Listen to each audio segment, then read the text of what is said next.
It's time for Waking Up with Wesley. Today's forecast and weather-wide discussion with WLOX First Alert Weather's senior meteorologist, Wesley Williams.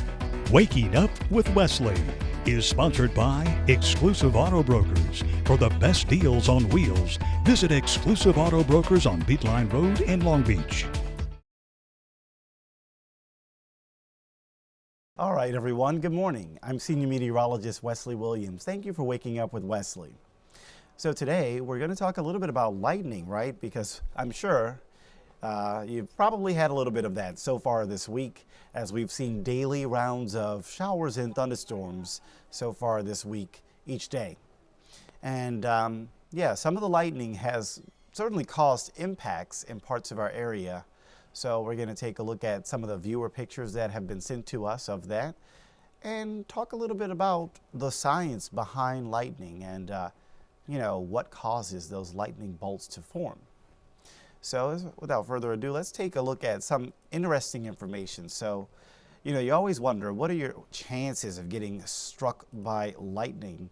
And there's information that based on statistics, suggests that your lifetime odds in about an 80-year lifespan, you have a 1 in 13,500 chance of getting struck by lightning out of your whole life. So, you know, that's 80 whole years. Not a very high likelihood on average for most people. So maybe that helps to put things into perspective that most of you will live your whole life and not get struck by lightning even once, but that one person out of the 13,500 will unfortunately suffer that direct strike. So it is a possibility, but the probability of it happening is pretty low. And one other thing that we were mentioning is that we had those pictures. That's what I want to get to. Do you know how to see viewer pictures from our WLOX viewers? Well, the real easy way, if you have your mobile device, your phone, you just open up your WLOX weather app and then scroll to the bottom where it says submit your photo, and that opens the picture gallery. But you can also do it on a computer or on our website, rather, at WLOX.com. All you have to do is go to our website, and for weather pictures, you just click on the weather button right there. That takes you to our weather page. And then you scroll down a little bit past the forecast. And on the right, you'll see this little gallery area. That's the weather picture gallery. If you tap that or click that, it'll pop up all of the recently approved submitted viewer pictures from our viewers. I've picked out a few of them that I want to share with you. I've opened them up in little tabs up here. So here's one from a viewer. I believe this was in Vancleave, showing a tree. But if you're noticing as we zoom in, something's wrong with this tree, right? The bark has been ripped from it. And that's what happens when a tree gets struck by lightning.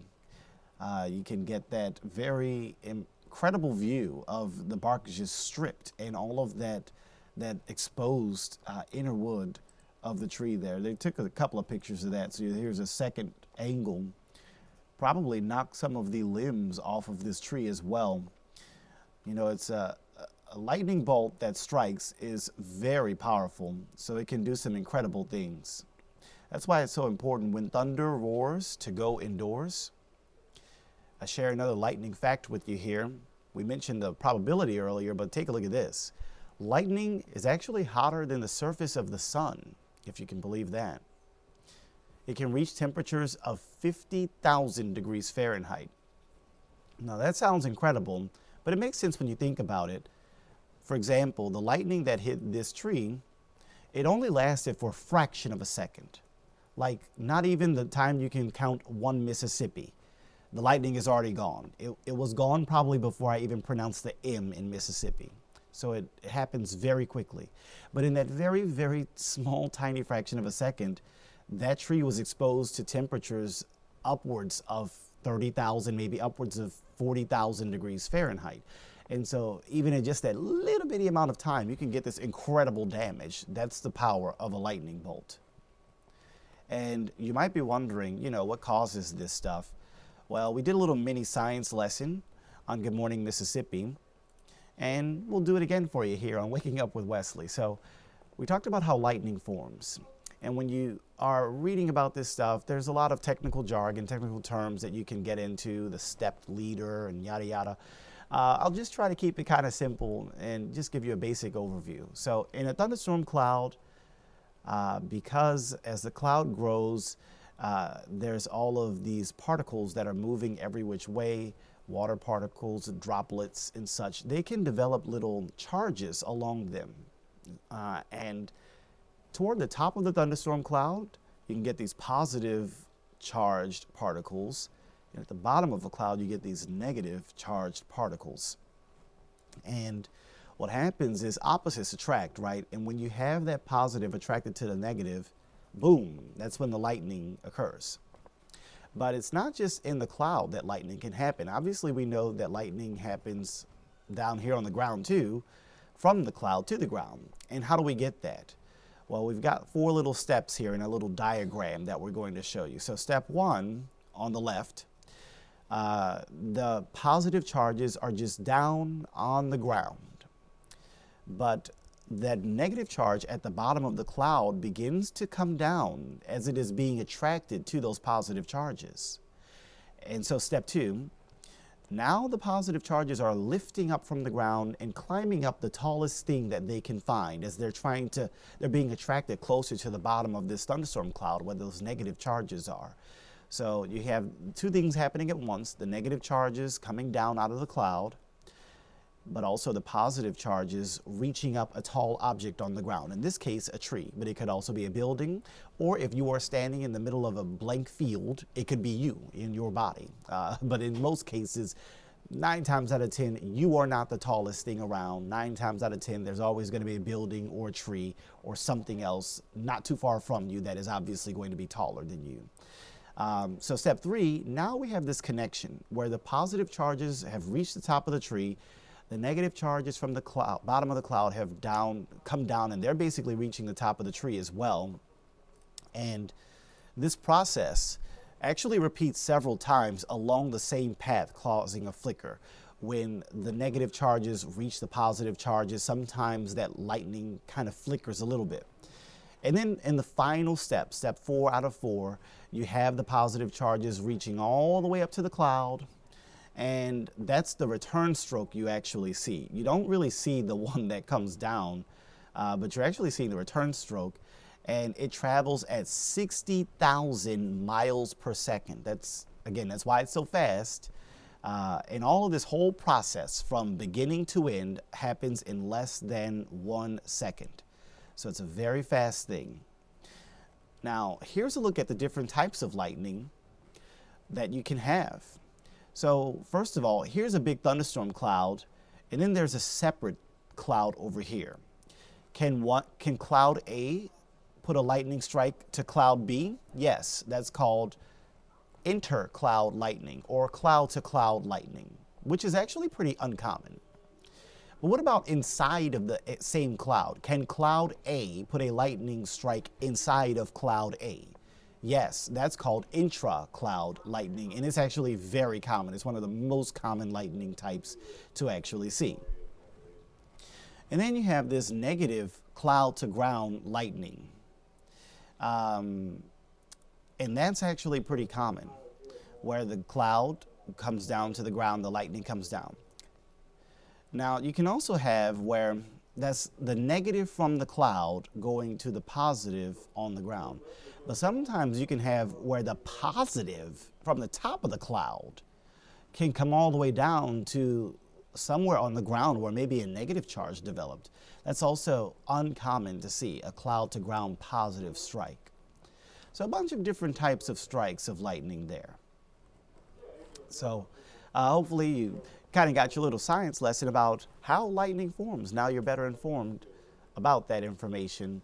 So the next time you hear that thunder roaring, you'll know the reasons why that's happening. Well, in the second part of this video, we're going to talk about this week's forecast, this week's weather pattern. First of all, this is a week that has rained every day so far in South Mississippi, but there's been some nuance. Look at this. The first couple of days, it rained everywhere. At some point on Monday, June 9th, at some point on Tuesday, June 10th, everyone in South Mississippi, for the most part, saw rain. I guess I see a little exception, Southwest Hancock on Monday, June 9th, but for the most part, on Tuesday, June 10th, everybody saw rain. Now, obviously, Monday and Tuesday's map looked different from yesterday, Wednesday's map. We didn't see as much rain. Some places missed out on it completely. Obviously, that was not the case in Jackson County, where we just showed you lightning struck the bark off of a tree. So Jackson County had the majority of the rain on Wednesday. Some of this did spill over into portions of Biloxi and Gulfport, as well as parts of George County. There was actually another picture that was sent to us from the Biloxi area. I believe this was sent to us yesterday, and I want to show that to you. This was a picture that a viewer sent to us from near the Treasure Bay Casino. And look at this lightning that, I mean, it's pretty hard to photograph lightning since it only lasts for a fraction of a second. So good job to the viewer who took this picture of that impressive lightning bolt there in the Biloxi area. I guess they may have been inside of their hotel room, perhaps at the Treasure Bay, because I can see this shape here must be a reflection of the lamp inside of the room. They're looking through a window outside at the storm, and this lamp is reflecting on the inside of the window, and it was picked up on the camera. But you can see that lightning there. And there was a second picture they sent to us, this one, which shows also just a flash in the sky. I guess there were multiple lightning strikes in this. And I'm happy to see, if you look down at the bottom, oh, I'm sorry, I didn't switch y'all back over to the picture. Let me switch y'all back over to the picture. So anyway, let me go back to this one.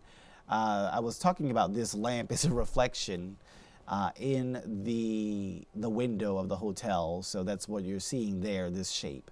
But yeah, there's the lightning bolt coming all the way down in the Biloxi area near the Treasure Bay Casino. And then I switched over to this picture, which shows maybe multiple flashes of lightning at the same time.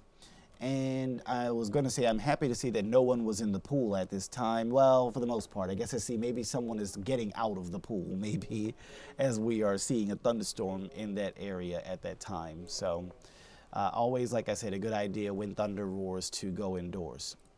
Now, yesterday's map, like I said, had that break in the rain for some of us, and I'm wondering if today we'll get a similar outcome. Because on this map for Thursday, you can see maybe parts of Mississippi and Alabama. There's kind of like a hole in the rain. And the reason we had a hole in the rain yesterday was because of a high pressure ridge that developed across the Mid-South. Maybe some of that high pressure ridge could linger today, causing a slight reduction in the rain coverage across parts of Mississippi and Alabama today. Meanwhile, the majority of the rain is expected to take place in Texas and Louisiana and Arkansas, as well as in parts of Georgia and Florida and South Carolina. But here we are in the middle where maybe there's just this little break and we'll see lower rain coverage. It doesn't mean it's going to be completely dry, but as you can see, our 6 southernmost counties might have some more breaks in the rain where everyone doesn't get rained on. And really, it almost looks like today maybe the better setup, according to this model information, is to our north, closer to the Pine Belt, closer to Hattiesburg. So here's a look at our forecast for today. We're expecting that daily chance for those summer-like thunderstorms, as well as some rain showers. Temperatures otherwise will be hot with a high near 90, and the heat index could approach 100 degrees. So there's plenty of June heat again, and those summer-like thunderstorms will certainly be possible for us over the next 12 to 18 hours. At any hour, we can see them developing, even though some of the models want to show them mostly this morning and then maybe more breaks in the afternoon as things move north of us into the Pine Belt.